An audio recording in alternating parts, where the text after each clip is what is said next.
নমস্কার বন্ধুরা, আবার নতুন ভিডিও নিয়ে আপনাদের সামনে হাজির হয়েছি। আমার চ্যানেলে নতুন হয়ে থাকলে চ্যানেলটিকে সাবস্ক্রাইব করে আমার পাশে থাকবেন। চলুন আর কথা না বাড়িয়ে ভিডিওটা শুরু করা যাক। এটা কি চিনতে পাচ্ছেন তো? আশা করি অনেকেই এটা কি চিনতে পাচ্ছেন। এটা হলো বেতো শাক। এটা কিন্তু শুধুমাত্র শীতকালেতেই পাওয়া যায়। সব শাকের যেমন উপকারিতা আছে, ঠিক তেমনই বেতো শাকেরও উপকারিতা আছে। আমি আজ এই বেতো শাকটা শিম, আলু এবং বেগুন দিয়ে রান্না করব।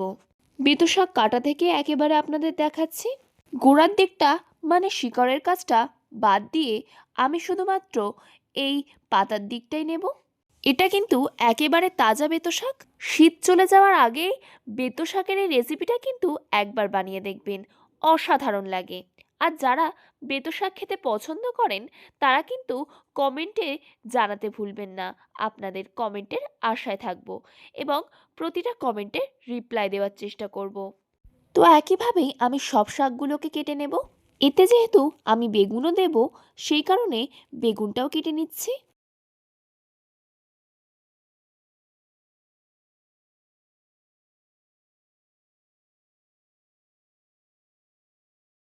একইভাবে আমি শিমটাকেও কেটে নেব। এবার কেটে নেব আলু। সব সবজি বেশি করে কাটা দেখাতে গেলে ভিডিওটা অনেকটা বড় হয়ে যাবে, তাই আমি অল্প অল্প করে কাটা দেখাচ্ছি।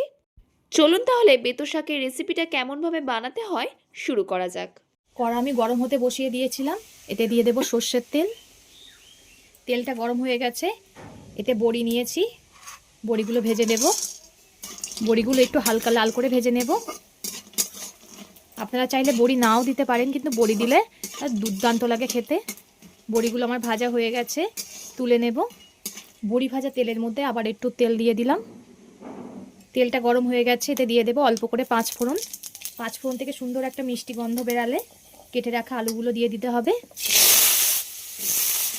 আলুটা একটু হালকা করে ভেজে নিতে হবে, পুরোপুরি ভাজবো না। আলুটা 2-3 মিনিট মতো ভেজে নিয়েছি। এবার এতে দিয়ে দেবো শিম। এবার শিম আর আলু খুব ভালো করে ভেজে নিতে হবে। অল্প করে লবণ দিয়ে দিলাম। লবণ দেওয়ার ফলে শিম আর আলুটা খুব ভালো করে সিদ্ধ হয়ে যাবে। শিম আর আলু খুব ভালো করে ভেজে নিয়েছি। এবার কেটে রাখা বেগুনগুলো দিয়ে দেব।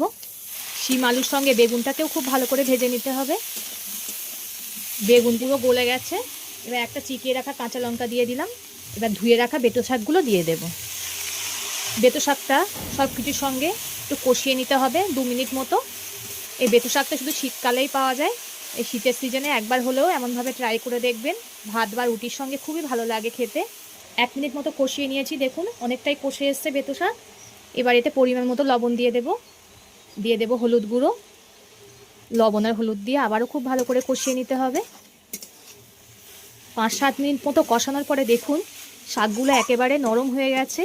কতটা শাক দিয়েছিলাম, একদম অল্প হয়ে গেছে। আর যে বড়িগুলো ভেজে রেখেছিলাম সেগুলো গুঁড়ো করে নিয়েছি একটু হালকা করে, একটু হাতে চাপ দিলেই গুঁড়ো হয়ে যাবে। এবার বড়িগুলো দিয়ে দেব।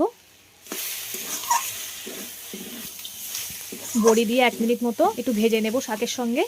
বড়ি দিয়ে 1 মিনিট মতো ভাজার পর 1 চামচ সর্ষে বাটা দিয়ে দিলাম, চা চামচে। সর্ষে বাটা দিয়ে একটু নেড়ে জল দিয়ে দেব। খুব একটা বেশি জল দেওয়ার দরকার নেই, অল্প জল দিলেই হয়ে যাবে।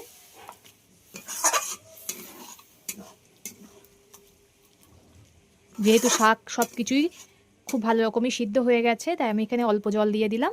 এবার ঝোলটাকে একটু ফুটতে দেব। আমার সব কিছু খুব ভালো করে গলে গেছে। এবার চা চামচের 1 চামচ মতো আখের গুড় দিয়ে দিলাম। আপনারা চাইলে এখানে চিনিও দিতে পারেন। আমি এখানে আখের গুড় দিলাম, যেহেতু চিনিটা স্বাস্থ্যকর না, তাই আমি চিনিটা খুবই কম ব্যবহার করি। আখের গুড়টা দিয়ে এই যে শাকের যে রস আছে সেটাকে খুব ভালো করে শুকিয়ে নিতে হবে। আমার সব কিছুই গলে গেছে, দেখুন শাকটা একেবারে শুকিয়ে এসছে। আপনারা এই শীতের সময় একবার হলেও এই রেসিপিটা ট্রাই করে দেখবেন। আর একদিন যদি ট্রাই করেছেন, মনে হবে প্রায় এই রেসিপিটা বানিয়ে খাই। তো ভিডিওটা ভালো লাগলে লাইক ও শেয়ার করে দেবেন, কমেন্ট করে জানাবেন আপনাদের মতামত। পরবর্তী ভিডিওতে আপনাদের সঙ্গে আবার দেখা হচ্ছে।